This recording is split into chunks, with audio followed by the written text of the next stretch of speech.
欢迎来到新兴消息频道，请订阅频道，所以大家不要错过当天最热门的新闻。我们今天的时事通讯包括以下内容：突然发现白鹿身上很奇怪的一点，大家发现没？娱乐圈从不缺话题人物，但有些演员却总让人有一种说不清道不明的卡在中间的感觉。他们资源不差，演技不烂，外貌也不掉线，却始终难以拥有真正意义上的代表作。在当下这个流量速生速朽的时代，白鹿就是这样一个典型。一提到白鹿，很多观众第一反应是，她不是演了好多古装剧的那个女生吗？但要问她演过的哪个角色最出圈，恐怕很多人要皱眉想半天，最后说不出名字，只能含糊地答一句：那个很漂亮，总是笑得很甜的女主。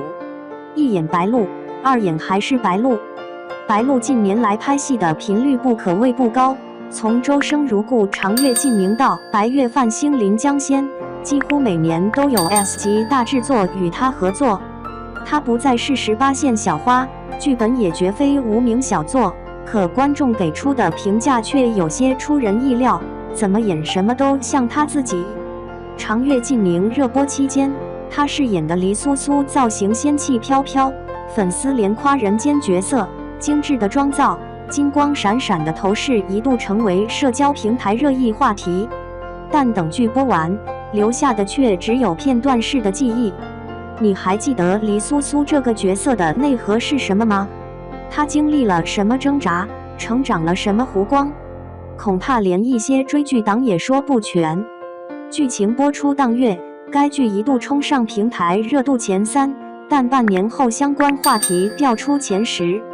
反倒是同期某部小成本网剧，一句宁可枝头抱香死，不随落叶逐流意外破圈，成了全民共情的社交标签。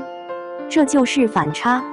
白鹿所参与的项目，从资源层面几乎都配得上顶配 S 级投资、顶级制作、金牌班底、流量搭档，可为什么观众只记住了他的头饰和妆造，而不是角色本身？白月泛星的江湖，最后还是谈成了恋爱。再来说说白月泛星，这是白鹿尝试突破甜宠剧标签的一次努力。剧中她饰演一位古灵精怪的侠女，不仅吊威亚，拍打戏样样亲力亲为，还在采访中频频表示希望观众看到不一样的自己。可最终观众记住的还是她与男主的甜宠互动，而不是那个执剑闯荡江湖、仗义行事的女侠形象。更有网友吐槽道：这不就是换了个壳的言情剧吗？最高点赞的评论甚至直言，白鹿演什么都像白鹿自己。虽然听着刺耳，却耐人寻味。她的演出方式、表情处理，甚至语言节奏都带有强烈的个人印记，这种风格让人眼熟，却也很难沉浸进角色的灵魂。太白鹿了，也是一种风险。演什么都像她自己，这句话乍一听像是一种表演稳定的褒义，但细想就能发现它的危险性。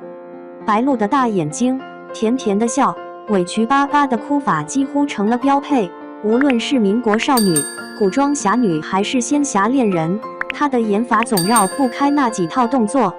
久而久之，观众产生了审美疲劳。东北人有句话，老鼻子了，意思是吃什么都一个味。这正是白鹿的问题所在，她的角色不是没有演技支撑，而是太容易形成固定模式，缺乏鲜明对比和角色张力。从台词到走位，她的基本功不差，甚至在某些综艺中表现出的即兴反应也令人惊喜。导演也曾公开称赞她反应快，有灵性。但为什么就没有一个角色能留下深刻烙印？说到底，或许就是因为她太白鹿了，强烈的个人风格盖过了角色自身的光芒。观众想要的不是看到白鹿演谁，而是她演的那个角色。好剧本是稀缺资源，演员的塑造力固然重要，但剧本的质量同样关键。在当下影视剧普遍工业化、快节奏运作的背景下，剧情雷同，人物扁平，节奏失衡等问题层出不穷。白鹿近年来接的几部作品，虽然制作水准在线，但剧情设定却高度重复，不是霸总爱上我，就是三生三世虐恋情深。这些剧大多是颜值加滤镜加甜宠加造型的堆叠，即使演员再敬业，也很难从这些漂亮的壳子里演出真实、有血有肉的角色深度。就像有网友说的，我不是记不住他演的角色，我是记不住他演的剧在讲什么。反观像《隐秘的角落》《人世间》《漫长的季节》这样的作品，哪怕没有华丽服化道，观众依然能牢牢记住配角甚至路人甲乙。真正打动人心的，从来不是滤镜，而是情感与细节的真实呈现。不是没有演技，是没遇上合适的质变点。说白鹿演技不行，未免武断。她在早期的作品中就展示出不俗的控制力与表现力，比如在《招摇》中饰演的女主角陆招摇，曾因角色设定反差大而获得一波好评。她也不是没有尝试过突破自己，只是每一次努力仿佛都被粉饰化的制作团队包裹得过于温吞，少了点狠劲。所谓翻身之作，从来不是靠一张漂亮的脸或者一次流量爆点，而是演员本身与角色、剧本、导演之间产生的化学反应。白鹿需要的是一个真正打破他固有标签，让人眼前一亮的角色，不一定非要毁容或演反派，也许只是一个情绪内敛、充满生活质感的小人物，一个你我身边可能遇见的普通人。白鹿的机会仍然存在，好在他还年轻，演艺生涯还远未到转型无望的地步。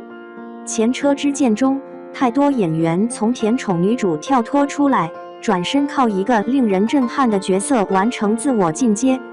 比如某女星早年被贴上傻白甜标签，后来在一部女性悬疑剧中以一个冷酷、沉稳、饱经风霜的角色震撼全场，哪怕全剧不哭不笑，一个眼神都胜过千言万语。自那以后，她再也不是少女专业户，而成了中间实力派的代表。白鹿若能接下一个彻底打破舒适圈的角色，或许也能迎来命运转折点。比如现代悬疑剧、女性现实题材、心理剧，甚至非主流题材电影，只要她敢尝试，愿意挑战，不怕掉粉，也许就能成为下一个脱胎换骨的例子。问题不只是演员本身，当然，归根到底，白鹿目前所面临的困局，并不是她一个人的问题。演员固然是作品的面孔，但真正决定她呈现状态的，是包括选角、导演、剧本创作、角色定位、美术风格、宣传节奏在内的整个制作团队。